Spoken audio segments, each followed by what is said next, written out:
اوے رسول اللہ نال وفا کرو. نہیں میں اگلی گل جڑی کرن لگا اور ڈاڈی.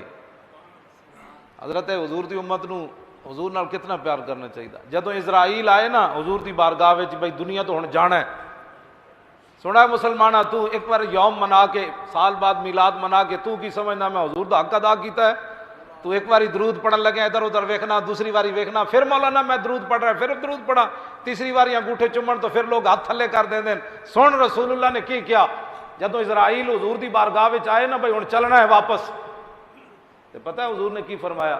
فرمایا اسرائیل قیامت تک میری امت دی روح کڈن لگیا تو جتنا کسے میرے امتی نو دکھ دینا ہے نا سارا دکھ اج تو زور میرے تے لا دے.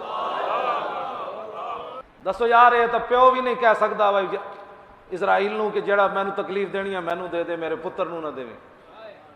کیوں جی؟ تو حضور ساری امت دی طرفوں فرمایا جتنا تو میری امت نو دکھ دینا آج مینو دے دے. جو نہ بھولا ہم غریبوں کو رضا. آج امتی انگوٹھے چومن لگے ہیں بیزارے, صلاۃ و سلام پڑھن لگے ہیں, فتوے پوچھنا کہ اٹھ کے پڑھنا ہے کہ بیٹھ کے پڑھنا ہے. لوگوں سے پوچھتا ہے کہ مجھے حضور سے کیسے پیار کرنا چاہیے.